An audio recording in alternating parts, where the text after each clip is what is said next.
নমস্কার, আমি শুক্লা। আজকে আমি আপনাদের লঙ্কা গাছ নিয়ে বলবো। আমার লঙ্কা গাছগুলো কিন্তু কোনো কিছুই দেখুন কুকড়ায়নি পাতা, তবু আমি আপনাদের সঙ্গে একটু শেয়ার করব। দেখুন কোনো পাতা কিন্তু আমার লঙ্কা গাছের কুকড়ায় না। তবে সবসময় যে কুকড়ায় না তা নয়, মাঝে মাঝে কুকড়ায়, এবং তখন আমি কি করি সেটা দেখাবো। ঘরোয়া পদ্ধতিতে আমি লঙ্কা গাছ কিভাবে পরিচর্যা করি সেটা তো আমি বলেইছি, যে আমি ছাই ব্যবহার করি সবসময়। এগুলো বেলডাঙা লঙ্কা, দেখুন কত সুন্দর হয়েছে লঙ্কাটা, দেখাই। এই দেখুন খুব সুন্দর হয় বেলডাঙা লঙ্কা।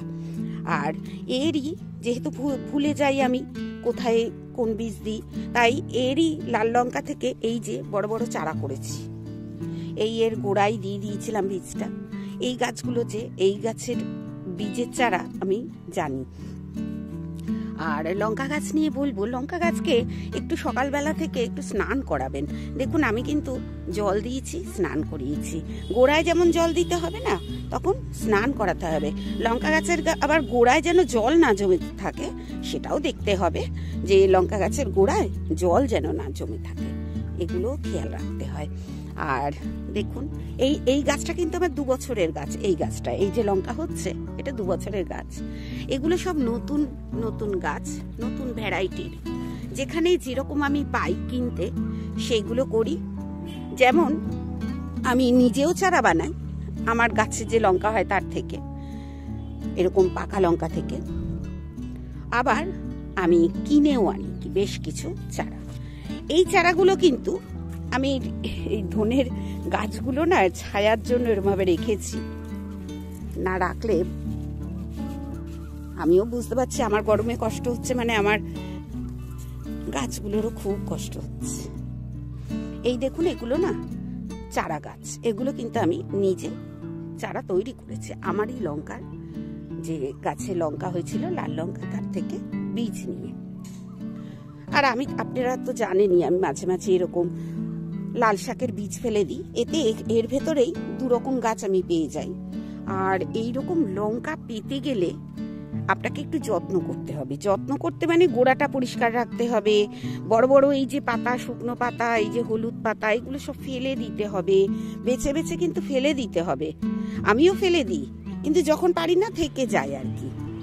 তাই শুধু যে এইখানে আমার লঙ্কা গাছ আছে তা নয়, কিন্তু আমি অনেক লঙ্কা গাছ আপনাদের দেখাবো, অনেকগুলো লঙ্কা গাছই দেখাবো। কোনো লঙ্কা গাছের কিন্তু আমার পাতা কুকড়ানোর রোগ নেই। এখানে দেখুন বেশ কিছু লঙ্কা গাছ আছে। এই লঙ্কাটা না সূর্যমুখী লঙ্কা, থোকা থোকা হয়, খুব ভালো লাগে আমার এই লঙ্কাটা, প্রচুর হয়। আর এখানে আছে বুলেট লঙ্কা, এরকম বিভিন্ন লঙ্কার গাছ এখানে আছে। বুলেট আছে, এরকম থোকা লঙ্কার গাছ আছে, এই যে দেখুন এটা আছে, এইরকম প্রচুর গাছ আছে, কিন্তু কোনো গাছই দেখুন কুকড়ায়নি। হ্যাঁ, একটি গাছ কুকড়েছিল, এইটা আপনারা দেখেছেন। আমি ভিডিও করতে করতেই এইরকম কুকড়ানো পাতাগুলো টেনে টেনে ছিঁড়ে ফেলি, আপনারাও ছিঁড়বেন। আমি কিন্তু শুধু ছাই ব্যবহার করেই কিন্তু আমার গাছগুলোকে ভালো রাখি। যখন এরকম হয়, এই জল দেওয়ার পর একটু ছাই ওপরে ছিটিয়ে দিতে হয়।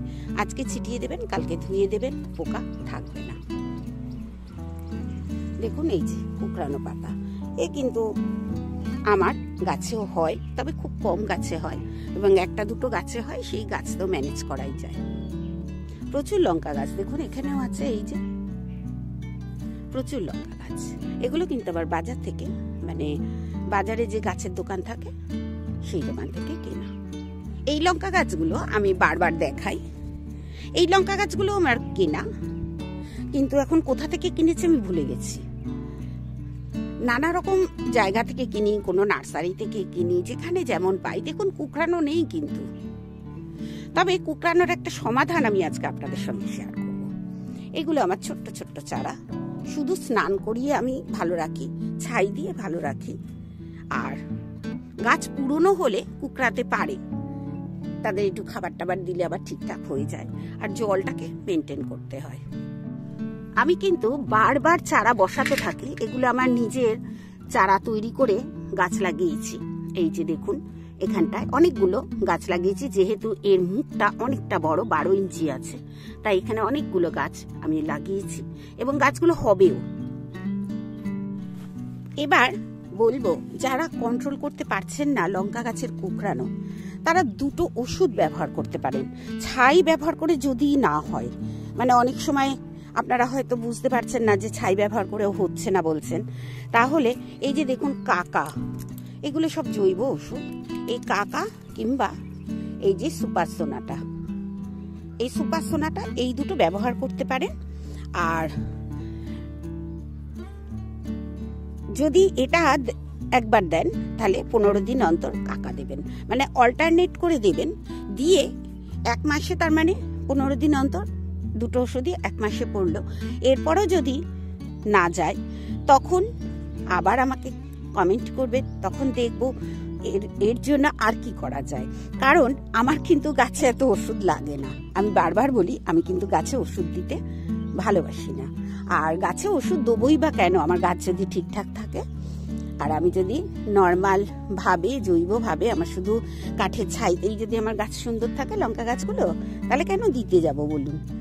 তাই আমি বলবো আপনারা আগে ছাই ব্যবহার করুন। ছাই ব্যবহার করে যখন পারবেন না, তখন প্রথমে না হয় এই একটা ওষুধ কিনবেন, সুপার সোনাটা। এটা হলে লঙ্কাও মানে ধরবে। এটা কিন্তু গ্রোথ প্রমোটার, হ্যাঁ, ওষুধ যেমন তেমনি গ্রোথ প্রমোটার। আর এটা না মানে আপনার লঙ্কা গাছে যে ফুল আসবে তারও সাহায্য করবে এই ওষুধটা। তাহলে বন্ধুরা, আপনারা কিন্তু এটা করে দেখতে পারেন। আর খাবারটা দেবেন, খাবার কিন্তু আমি এখন কিছুই দিচ্ছি না, ওই যে জল তৈরি করে রেখেছি এই জলই দিচ্ছি, তবে খুব কম, কেননা লঙ্কা গাছে অত খাবার লাগে না। মাটি যদি আপনি সঠিক ঠিক মানে তৈরি করতে পারেন, আপনার লাগবে না। তাহলে আজকের ভিডিও যদি ভালো লাগে কমেন্ট করবেন।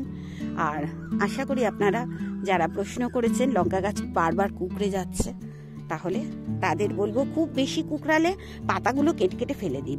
হ্যাঁ, আরও একটা কথা, যে ওষুধ দেওয়ার পর কিন্তু যে পাতাগুলো কুকড়ে গেছে সেগুলো কিন্তু আর ভালো হবে না। সেইগুলোর পর যে নতুন পাতা বেরোবে সেই পাতাগুলো খুব সুন্দর হবে। আজকের মতো এইখানে আমি শেষ করছি আজকের আমি এই ভিডিওটা। আর পরবর্তী ভিডিওতে আপনাদের সঙ্গে আবার দেখা হবে। আপনারা সুস্থ থাকুন, ভালো থাকুন, আর গাছ লাগিয়ে আনন্দ নিন।